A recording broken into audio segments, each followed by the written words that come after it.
kailangan ibigay yung pera mo sa kung sino mang po ng Poncio Pilato na sinasabing payayamanin ka niya. Walang ganon. Ang totoo, ikaw na hinihingan nila ng barya ang dahilan kung bakit sila yumayaman. Huwag kayong sa Pilipinas para maniwala na pag mas buka, pag mas wala kang natapos, mas malayo mararating mo sa buhay. Kaya mga p***inang nagsasabi, diskarte na lang daw, huwag na daw ikaw kumuha ng diploma ng mga social media influencer. Pa! I'm rather die as a hero and the troops of the Filipino people rather than die in vain. Okay, gising na naman tayo. Trabaho ulit, as usual. May babakita ako sa inyo, Pilipinas. Bigay sa akin. Ang ganda, may mukha ako. So dito, pangit pa rin yung pakaramdam ko. Worse, medyo pauso ako ng kapiraso. Kasi may ubo ako. Parang lumalala yata yung ubo ko. Wala yung lagnat, pero yung ubo lumalala.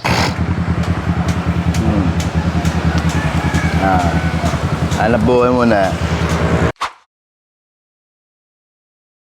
Okay, so bukas magluluto kami ng agahan. Meron ng konting kinita. So kami nagpaplano na ngayon para bukas. Kami magluluto ng agahan. So ito na, i-convert na namin ngayon yung pera na kinita papunta sa agahan. Ito na to, freelancing na to, freelancing. So din nakita nyo na yung employment, sunod natin freelancing. Tapos susunod niyan, business na, totoong business na. Tapos susunod nun, investment. Tingnan natin kung maipapasok natin yan sa loob ng isang buwan. So ang plano bukas, mamayang gabi, sabay-sabay tayong Sabay, mamalengke. mamalengke. Tapos kayo, tutulong sa pagluluto, tapos pagbebenta. Tapos ako gagawa ng pera dito sa junk shop. Tapos si nanay ang magluluto. Okay, good shit. Fight! Fight, fight, fight, Yes! fight. Ayos oh. Ang balita, brother. Asa? Roy. Pagbisita kayo ha. Mapadaan eh. Ayos. Dumalawa pa kayo, kasabay. Iisnapin ba kitaan eh? Yay!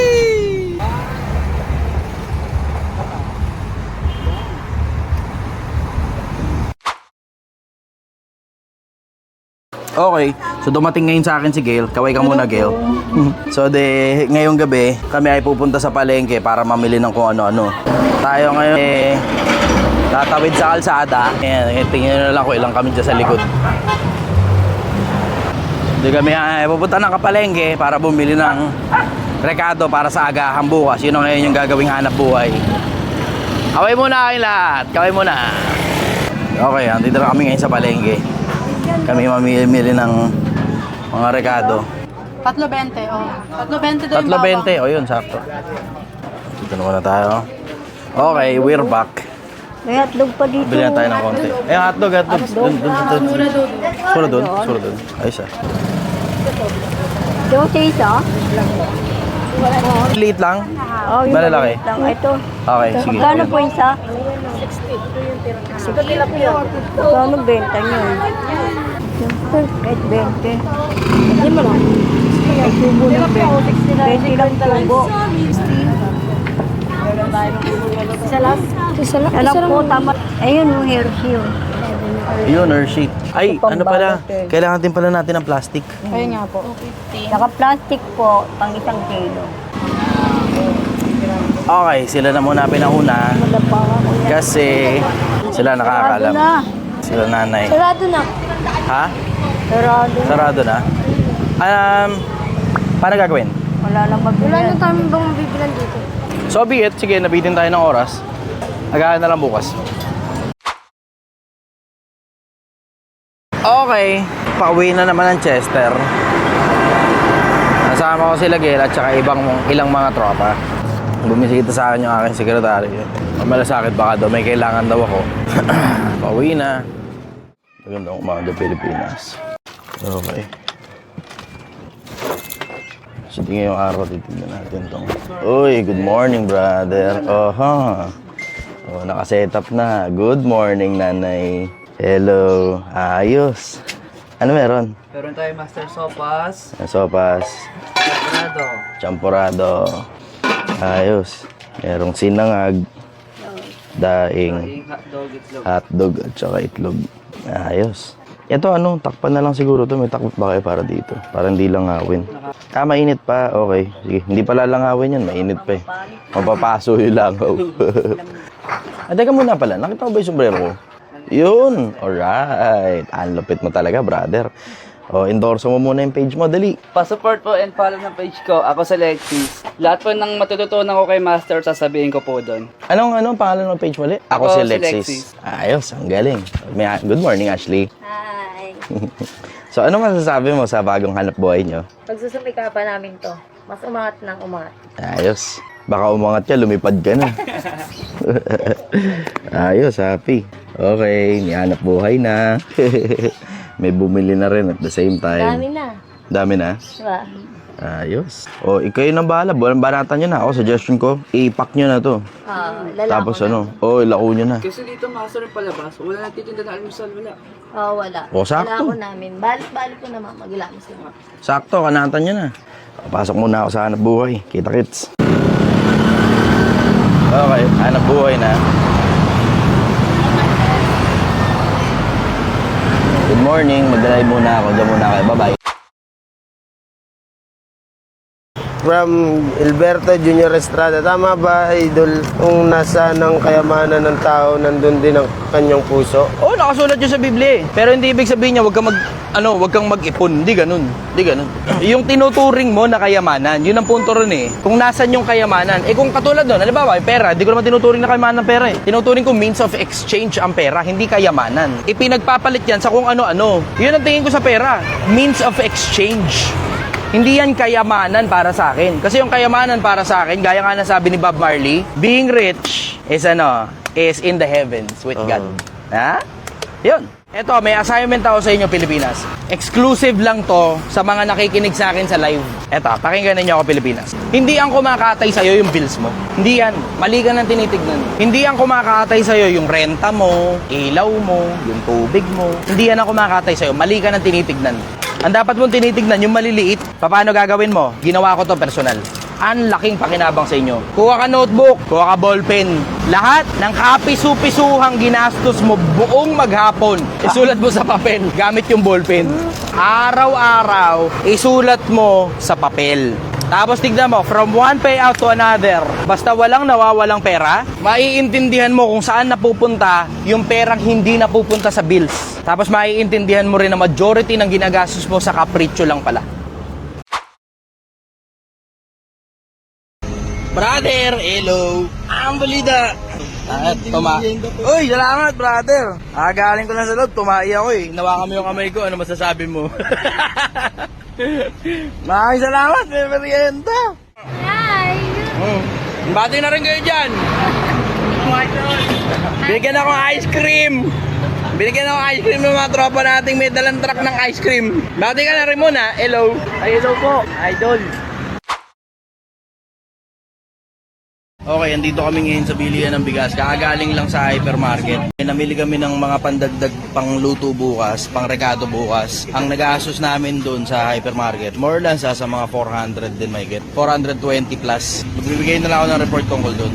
Medyo lugi ng kaperaso kanina kasi ang ginastos namin 1,300. Tapos, ang kinita 500. Hindi naman dahil hindi naubos. Naubos. Kaso kailangan namin mag-adjust ng kapiraso sa portioning kasi yung presyuhan nasa 10 piso lang kada ulam. Ang problema, 10 piso nga presyo ng kada ulam, yung portioning masyadong marami. I-adjust na lang namin muna pansamantala yung portioning. Ang importante ngayon, marami munang bumili. Tapos pwedeng unti-unti na lang itaas yung presyo moving forward. Wala, ganun talaga. First day, lugi tayo. Well, technically, almost break even. Malapit sa break even. Siguro kung lugi man doon, kasi kalahati lang yung nagamit ng resources eh. So kung lugi man, yung mga 100, 200 na siguro at most. Sige, update ako mamaya. Well, bukas na siguro update. Kita-kits mga tropa babes. Galingan nyo sa buhay Pilipinas. Good morning. So pumunta kagabi si Gail dito. Naglagay ng kulambo. Tapos, andito tong isang to. Andito rin tong isang to. Good morning, Pilipinas. Ginigising na ako. Oversleep na naman ako. Medyo masakit yung dibdib ko dahil sa ubo. Mukhang kailangan na ng antibiotic. Diskarte muna tayo. Hindi ko alam paano gagawin, pero na kailangan magpa-check up. Gastos na. Tiis muna ako siguro kahit isang araw na. Pagka umusad. Master, libre check-up. May libreng check-up dito? Marami. Oo? Pwede kita samahan. Oh, sige, tignan muna natin yan. Mag-aabiso muna ako sa boss na hindi ako pwedeng ma-absent eh. Bukas na lang siguro, tignan natin. Bukas tignan natin. Trabaho muna tayo today. Sige na, kilas na tayo. Good morning. So ayun, late ako nagising ngayong araw. Ginising pa ako nila Ashley. Tapos medyo na late pa ng kapiraso kasi hindi ko makita yung bike ko. Pero nakita ko na ngayon, nakatago lang pala. Good morning. Ayos. So meron ako ditong mga prutas na pinagbibigay sa akin. Ano gusto nyo? Pili na lang kayo. Hello, kamusta kayo sa 10 viewers dyan? Kamusta kayo? Kayo muna ng dalawang mag-uusap nito. Okay, sige. Galingan mo dyan, brother ah. Yes. Para sa Pilipinas. Sa unahin mo na sarili mo. Pilipinas ka pa dyan. Goods. Medyo na late ako ngayon kasi tinangalinan ka ng gising. Nawawala pa yung mic. Tingin muna kayo sa paligid. Meron akong dalang mga prutas. Bigay nung kasintahan ko. Tapos nagpadala din ng mga vitamins. So tayo papasok na naman sa trabaho. Ang taas ng acid ko yung araw. Ang sakit din ng dibdib ko dahil sa ubo. Pero trabaho lang ng trabaho. Pag hindi pa rin masyadong naging okay at hindi pa rin humupa bukas, papacheck up na ako. Gastos. Hindi kasama sa budget yung sakit eh. Dito na ako sa junk shop. O sige na, dito muna ako, maghahanap buhay muna ako. Ayun yung isang mic. May tagabasa na tayo. Ayos. Okay, so may nag-request kanina. Sabi, objectives daw ulit. So, ang objectives na to 3. Una, maipakita sa ordinaryong taong bayan kung paano umuusad mula sa pagiging wala. Huwag nyo kakalimutan, take note. Pumunta ako dito, piso lang dala ko. As in, literal, piso lang talaga dala ko. Wala ako ibang perang dala. Bukod sa piso. Yun, number 1 objective. Number 1 objective, para ipakita sa inyo, kaya umusad, kaya. Disiplina lang eh. Sisipagan mo, gagalingan mo, lulupitan mo, titindihan mo. Tapos mag-iipon ka. Yun ang next step. Pag nakaipon ka na, tsaka ngayon magsisimula ng kahit na anong endeavor, pwede kang manatili sa hanap buhay mo. Walang problema yun. Kasi wala namang masama maging empleyado. Pero importante makaipon kayo. So pag nabili mo na yung mga luho mo, yung mga kapritsyo mo, tapos pakiramdam mo, okay ka na sa lahat ng mga luho at kapritsyo, iniisip mo na ngayon kung ano possibilities na pwede pang mangyari sa buhay mo bukod sa pagbili ng luho at kapritsyo. So importante yung pag-iipon. Kung gusto mong lumawak ang isip mo, gusto mong tumalino, gusto mong lumupit sa buhay, kailangan mo talagang mag-ipon. You have no other choice. Salamat sa donut at saka sa cinnamon. Bati ka muna. Shoutout nga pala sa nanay ko, sa mga kapatid ko. Ayos, sa nanay at saka sa mga kapatid. Baryo. Bagong Kalokohan? Bagong baryo, layo ah. Galing pang bagong baryo. Donut at saka at saka cinnamon. May padala rin yata si brother eh. Brother, saan galing yan? Dali lang ha, mga naka-live, saglit na ha. Acknowledge ko muna itong mga nagpadala. Brother, salamat ha, na-appreciate kita, thank you ha. Ano galing to brother? Oy! Thank you. Ano to? Holder. Cellphone holder. Salamat. Kanino galing to? Nabak mo na? May nagpadala sa akin ng cellphone holder. Thank you, brother. Salamat. Te, may nagbigay sa atin pagkain.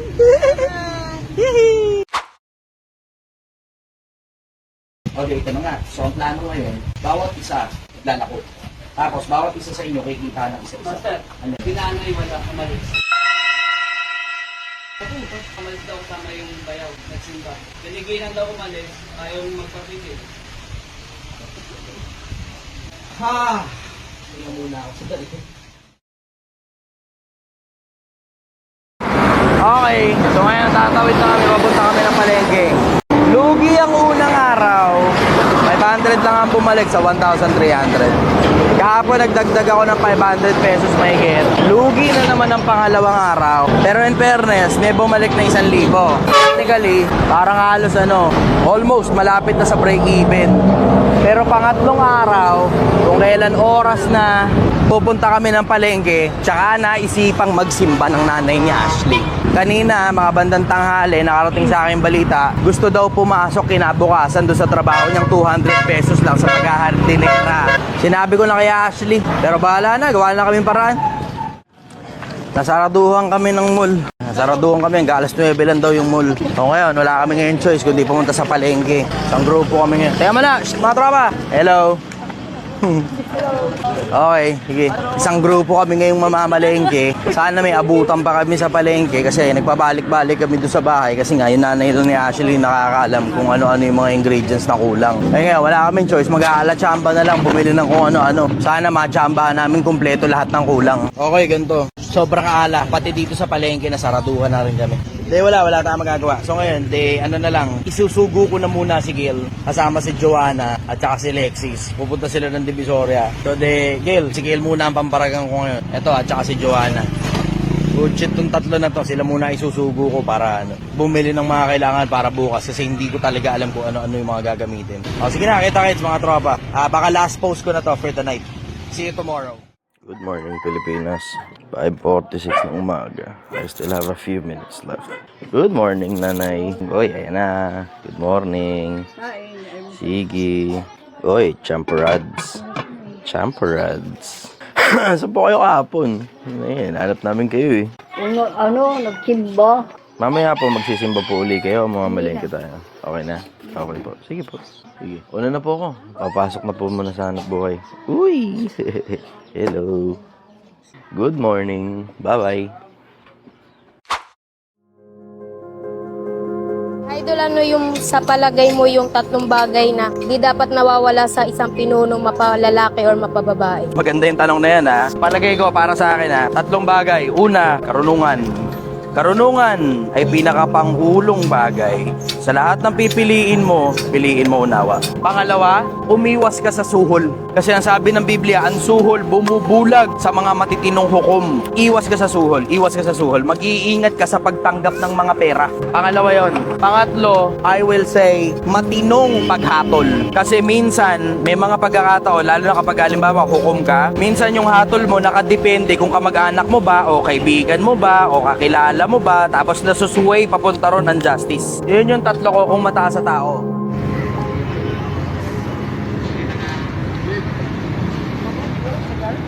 Master, ano merienda nyo? Big ball. Ball. Okay naman, masarap naman. Akin lugaw.